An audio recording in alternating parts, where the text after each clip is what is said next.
बिबट्यांसंदर्भातले केंद्र सरकारने बिबट्यांच्या नसबंदीचा प्रस्ताव फेटाळून लावल्याची माहिती वनमंत्री सुधीर मुनगंटीवार यांनी सभागृहात दिली।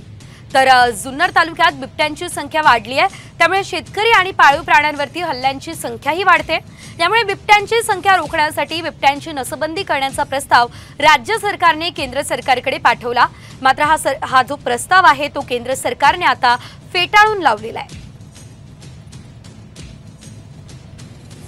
तर आपण बघतोय बिबट्यांची नसबंदी करण्याचा प्रस्ताव यावेळेस राज्य सरकारकडून मांडण्यात आलेला होता। मात्र हा प्रस्ताव जो आहे तो केंद्र सरकारने फेटाळून लावला असल्याची माहिती मिळते आणि या संदर्भातली माहिती वनमंत्र्यांनी दिली आहे। बिबट्यांची संख्या अध्यक्ष महाराज वेगाने वाढते आहे। आता 1600 पेक्षा जास्त बिबट झाले। नसबंदीचा प्रस्ताव हा आपण केंद्र सरकारकडे पाठवला, पण केंद्र सरकारने नसबंदीच्या प्रस्तावाला अनुमती दिलेली नाही।